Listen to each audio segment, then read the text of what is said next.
We would like to acknowledge and give thanks to the traditional owners of the land we record this podcast on, the Yagara and Turrbal people, and their continued connection to the land and waterways on which we meet.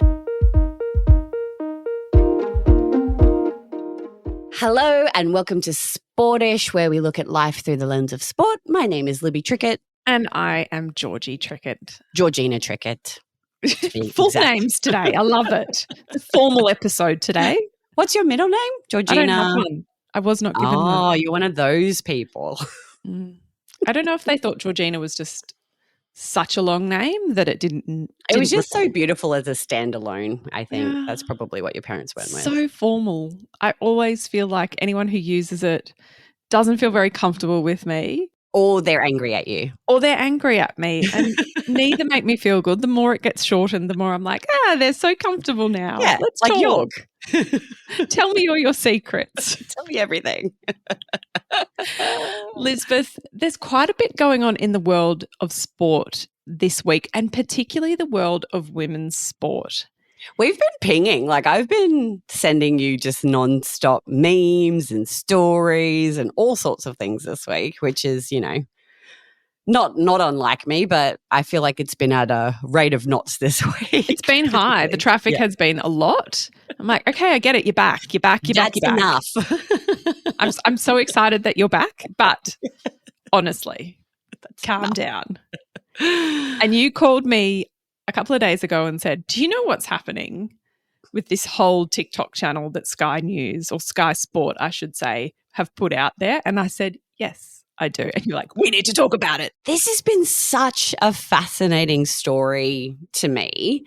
And I was like so amped to hear your opinion about it, because there's definitely been a particular angle that people have taken, which I completely agree with. So I guess to start with, I would love to understand your position to give people context. Sorry. Let's step back a bit. Let's step back. So what happened was Sky Sport launched a TikTok channel, which is called Halo. It was basically described as the little sis of Sky Sports, and it was primarily directed at women who are participating in sports watching, I guess. And overall, the community response has been that it's quite infantilizing. Such a fascinating word. It's an interesting word, isn't it? It's very patronizing is another word that has been kind of bandied around. And within 3 days, basically, the backlash has been so kind of strong that they've shut down the account. Yes. So for those who are like, what does this even look like? You can't even go onto TikTok if you have it and go and check it out. All the posts have been totally removed, bar one or two that essentially say, we appreciate that we got this so wrong and we will do better. So what are your thoughts then, Georgie? Like, I feel really conflicted, and I feel like we had to bring back one of the segments of what do you think about? You don't know how to feel about it. That's right. That's we haven't done it in so long. I forgot the name of the segment. I don't know how to feel about this particular topic. So tell me your thoughts. Well, initially when I started seeing the media, I guess, clippings of it, aesthetically, when you look at it, it felt really tween, is how I would describe it. It was very highlighter, very love heart, very sparkly.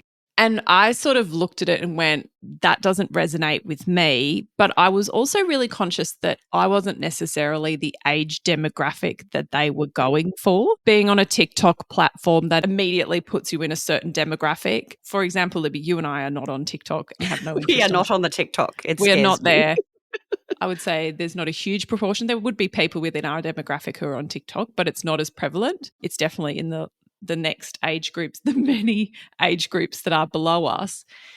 So I had that consciousness about it, and it was also in a language that, I mean, really didn't resonate with me, like hot girl walks and matcha lattes and just making all these sort of zeitgeisty type references to sport. And so I looked at it and was like, ugh, not my thing. But, I don't understand the strategy. Like, I don't know where they're going with it. And I guess I was excited to see any broadcaster try and create an offering that related specifically to women's sport, or that spoke specifically to women's audiences, more to the point. Mm. And I think that's where I 1,000,000% have landed, because I don't know, I feel like, how do I explain it? I feel like on some level we almost want something to be angry about.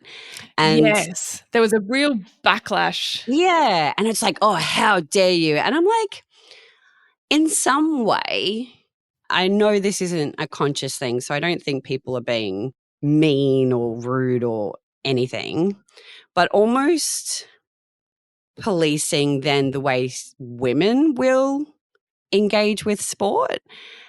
And yeah, it's, for me, it was silly. And for me, it was felt a little sarcastic, like, ha ha ha. You know, once the hot girl walk and the matcha latte kicked in, and obviously it was someone running really fast on a soccer pitch. Like, that's silly. Like, that's, to me, that's funny. And it's kind of type of like zeitgeist comedy. And I'm really conscious as well that we will often share content like that.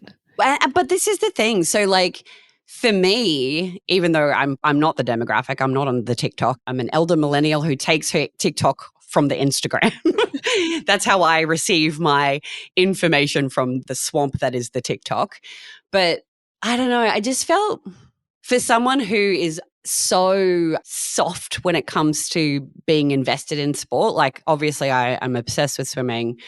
I'm obsessed with the Olympics and the Paralympics. Like, I have very, very specific things. I love human interest stories around sport. Those are the things that light me up. Talk to me about statistics or X, Y, and Z, who's leading the NRL ladder. I don't give a shit, to be perfectly honest. So in a lot of ways, I am probably someone who is the demographic for something like Halo, where it's not taking yourself seriously. It's kind of funny. It's highlighting women's sports, but in a way that is, I don't know, I felt like it was much more approachable in a lot of ways. And then so when other women and other people are like, no, that is patronizing. And let me be very clear, I can see how that would have been received like that. But I do feel like it's just a different way that people are trying to highlight women's sport and men's sport. You know, obviously there was a whole conversation around the first 11 post X amount were of men's sport things. And, you know, this is why Sportish exists, right? Because we wanted two women to talk about all sport and the way that we like it, the way that we receive it, the way that we enjoy it. So I don't know. I just felt like it was almost policing too hard the other way, as though women have to enjoy sport in a specific way, or men. Who knows? There probably would have been men or women out there who enjoyed the content that Halo could have created in the future. So I don't know.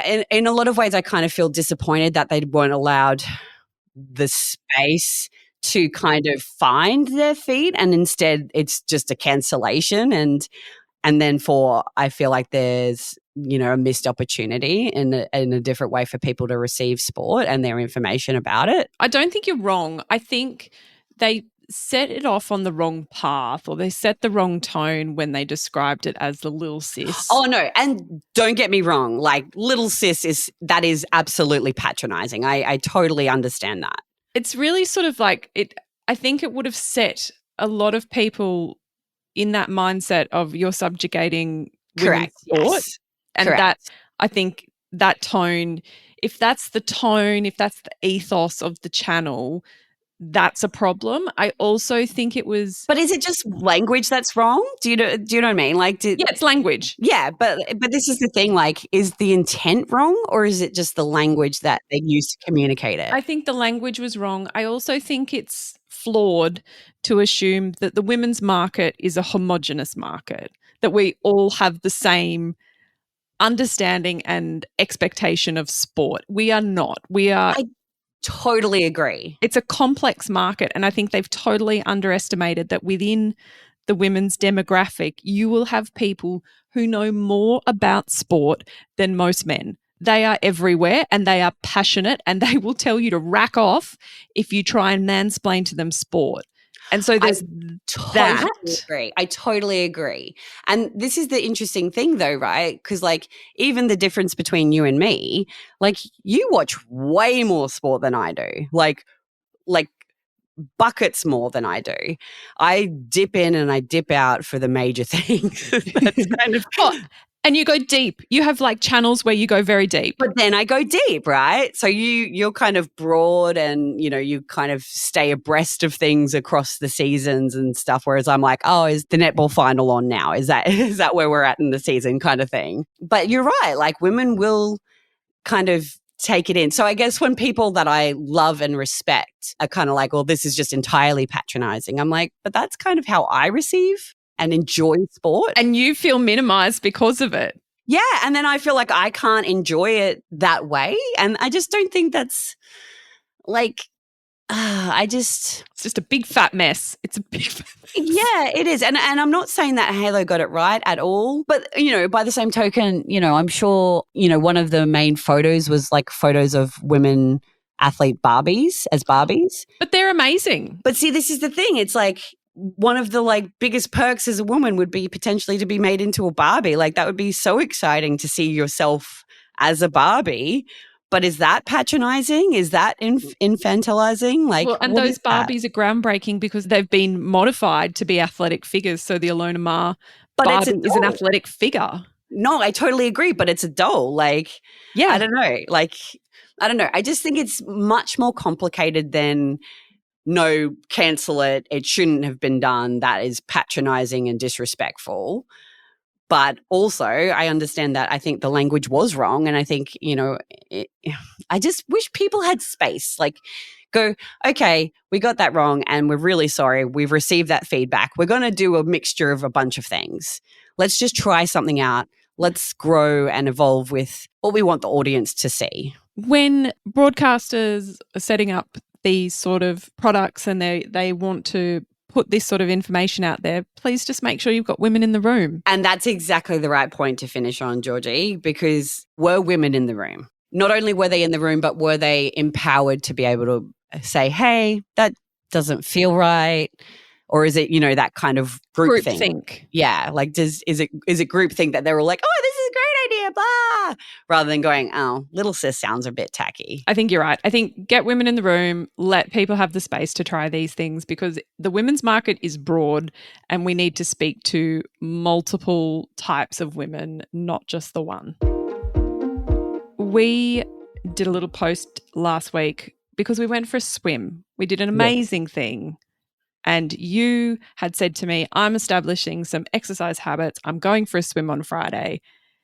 Would you like to come? And I didn't really commit. That's how I was. You were non-committal, but I was very non-committal. A little spark. I could see a little like, oh, I should. I did. There was definitely a spark. And so I surprised you on Friday morning and said, I'm coming swimming. And you were like, great. And it was very casual. We rocked up. I was a bit late because kids, life.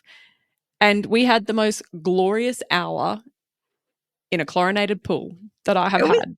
Delightful. It was so cup filling. It didn't matter. No. And this is the thing, like, I think we both had the same thought where it was like, oh, it is cold and it is raining and it'd just be so much easier to go home and not do this. But then because we'd committed to each other, we were like, yes, we're going to be there. It wasn't about being in a squad environment or, oh God, no. We weren't telling each other, like, I'm not going to coach you and tell you what to do. Oh, rack off. I don't want you coaching. No. I mean, I might give you some more pointers about tumble turns, but that's for the future. I don't tumble turn. I get water up my nose. I don't like it. I feel like I'm being dumped every time I get to the end of a 50 meters. I don't need to do it.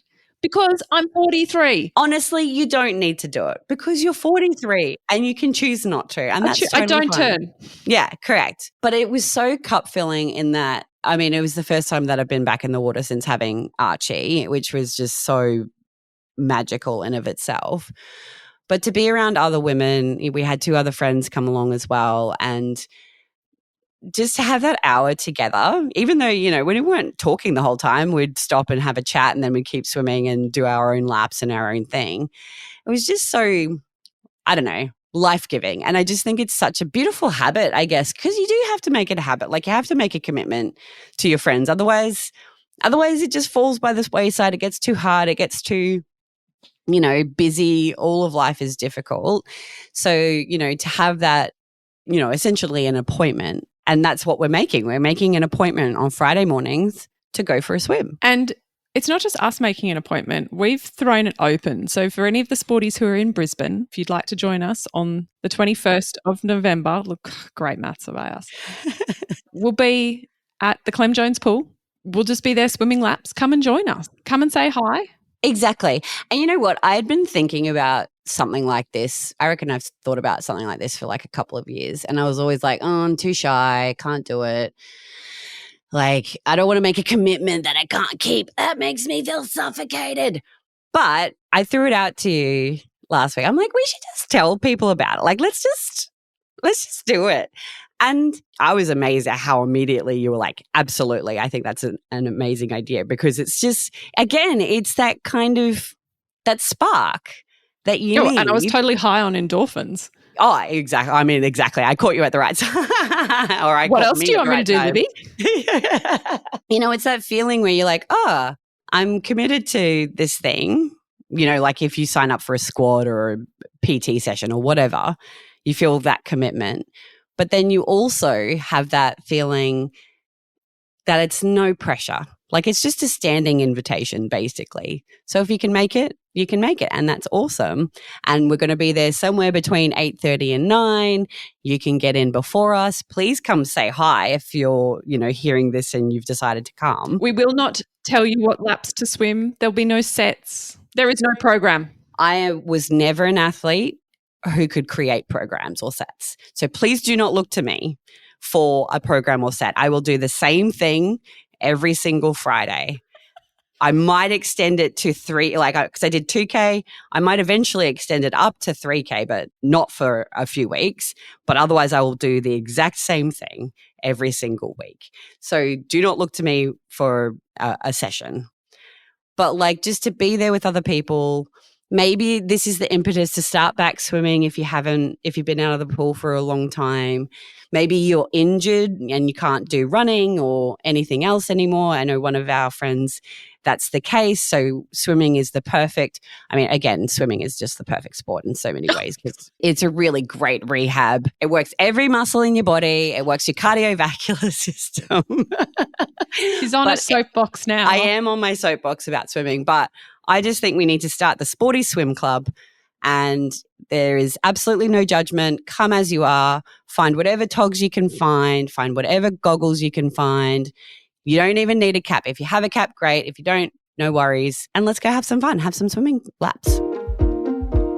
It's a huge weekend of sport in Queensland. And Libby, I thought we needed to get a guest in the studio to talk about this incredible new format of netball that's coming up this weekend in Queensland. It's Fire5, and it's been created by one of our greatest netball players, Gretel Bueta, and also her colleague, Maria Folau. Gretel, thanks for joining us today. Oh, that was so nice. Thanks for having me. It's an honour to speak to you girls, and obviously grown up idolising Libby and met you a few times, I think. What was it? Where was that? At netball. It was at netball. Oh, yes.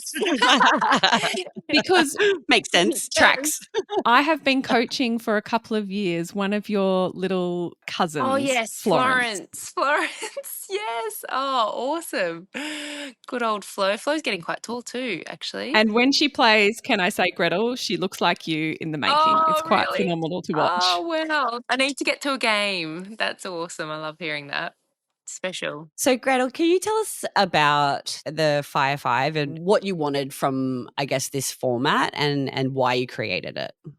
Yeah, so Fire5 was created on the back of Rugby Nines, Premier Nines. Ant Middleton did that competition and Marie and I both went to it, and we, thought what a great concept it was. There's nothing like that in netball. There was NetFest here on the coast that used to go off, I remember, before COVID. So we were like, everyone loves the Fast Five version of netball. It's a fun tournament, and we came up with the idea, and then it was incredible timing. They just cancelled the Fast Five competition after 15 years of running, and so that's actually the competition that Marie and I met back in 2013. And she honestly, she'd take her game to another level in the Fast Five format. There's no one that could play the game quite like her because she could just shoot from anywhere, like outside of the circle even. So I have come off 3 Fast 5 grand final losses playing against her.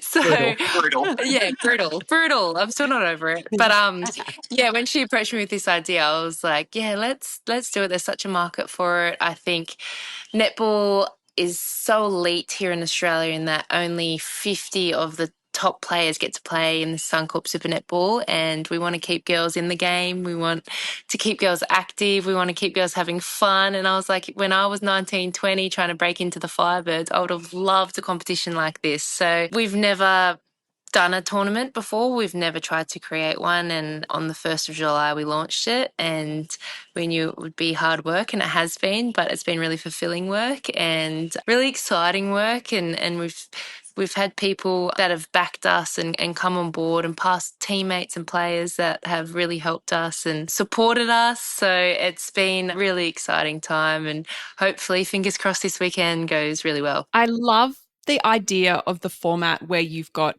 existing players or current players, you've got former greats, but you've also got the new generation of players coming through. Can you talk about why you decided to have that combination or that mix? Oh, I think it's so vital in sport having the young girls learn off the old girls. And also, there's nothing for the old girls to come back together and play in a team and play in that environment again from what they were used to. So yeah, what surprised me is lots of the old girls jumped at it straight away, and that's what got us going. We were like, okay, there's a need for this. The girls are on board. They're making a weekend out of it. There's prize money on. I don't think there's ever been prize money in a netball competition. Yeah, and it's like $44,000. That's a Wow. huge prize kitty for any sport, but particularly for women's sport.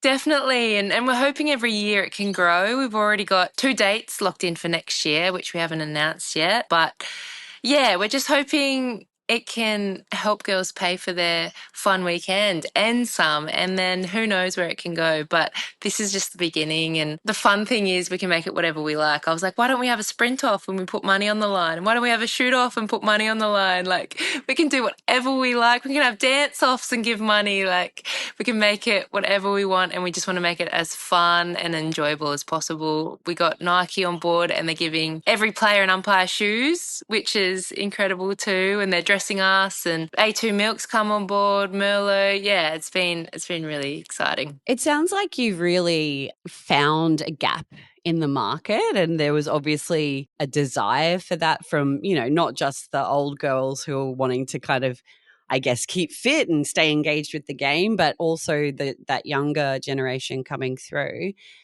You mentioned at the beginning that idea of keeping girls playing, because it is so incredibly small, the pool that actually get to go and play at that highest level in Australia. Was that one of the main motivators, I guess, in kind of creating this and creating it in the way that you would like to engage with it? Yes, definitely. We wanted to get as many young girls involved as possible. We've got the Firebirds coaches coming to look at their training partners that are playing in it. We've got girls that have been overlooked but that are just as talented, and I'm so passionate about that. I feel like some people, like I had 2 brothers coming through, and one got an opportunity and grabbed it with both hands, and the other one had a lot of injuries and didn't have the career as my other one, but they were just both as talented as each other. And I feel like that's sport at the end of the day, and especially team sport. And some of these girls, I know they've tried out for all the state league teams and they've just missed out, but they get an opportunity at Fire5 to play against Laura Langman, and it keeps them in the game, keeps them training for something. And we know the benefits of that in work, in life after school, the benefits of playing sport and what that helps with. So yeah, that's been a really big focus, and I've done a lot of work throughout the years on what sport does to help young girls with their confidence and things like that. So it's really good that we can bring this tournament to them, and hopefully we can take it to all different parts of the world, I guess, and girls can travel, and it can be a really really cool experience for everyone. Gretel, it's such an exciting evolution of the game of netball. It's in my head, I'm thinking about it like a T20 cricket match or a big bash match, and it's bringing that different energy and that different atmosphere to netball. We can't wait to see how it goes this weekend. For anybody who's on the coast or can get to the coast, it's this Saturday and Sunday. There's games throughout the day. There's a great group of women who are participating. Get there, get amongst it, and get behind this really great step in women's netball in Australia. Gretel, thank you so much for joining us today. Thank you so much for having me. I really appreciate it. You guys are amazing. Oh, no, you are. That's so cool, Gretel. Like, what an awesome idea. So cool. Isn't she amazing? Like, just so innovative. Like, and I just love her perspective that she can, like, they can make it whatever they want, like, because they're not restrained by, you know, previous ideas of what this competition needs to be. She can really, and all three of them can kind of really just get behind it and be creative. I love that. look what happens when you put women in the room in the driver's seat to make these sort of things. Nice wrap up, George. I love Wrapping it that. up. But before I do, two quick things, and it's just going to be two quick things. It's a huge weekend of women's sport here in Australia, as well as having all of our normal codes running, the WNBL, the women's BBL, the cricket, the A-League women's soccer. We also have two massive things, and it's all happening in Brisbane. We've got Fire5 on the coast. We have the Aussie Spirit softball team playing Chinese Taipei in like a 5-day tournament in the Redlands. It's free. Get your families down there. There are multiple games on Saturday and Sunday. Go and check out the best softball players in Australia who will be bringing their A game against Chinese Taipei. That's a huge fixture that's been brought to Australia, and there's only more great softball fixtures coming out in the next couple of months. And the Brisbane Lions women team are going to be playing Carlton down at Brighton Arena. We would call it a semi-final. The AFLW calls it a preliminary final, but essentially it's a semi-final. Yeah. The Brisbane Lions are the last non-Victorian team left in the tournament, so it would be get pretty behind them cool if they won. No, I mean, no pressure, obviously, because that would just really seal the deal. It would really look quite nice. If you can, get out there. And, of course, turn the women's sport on the TV. Make sure your kids are seeing you. Watch it. Make sure you're watching it. It's all pretty accessible. Just look in your local guides, I believe we used to say, for where you can catch it. And enjoy it the way that you want to enjoy it as well. Yeah, absolutely. Dip in and out as you require to women's sport. Dip in and out, which is what I'll be doing all weekend. Can't wait to see it. If you consume it via social media, that is fine. That is perfect, even. Thank you so much for listening to this week's episode of Sportish. We'll be back in your ears next Wednesday. And if you like what you hear, please share it with a friend. Hit follow on your podcast app. That helps you know when there's a new episode. It also helps other people find us. Follow us at Being Sportish. And we'll see you next week. Bye. We'll see you on Friday at the pool. Come to the pool, Clem Jones, 8:30ish. It's going to be great. God, we better check if the lanes are available. Oh, I hope so. It could just be us, Georgie. Who knows? Tune into the socials for updates. Bye. Bye.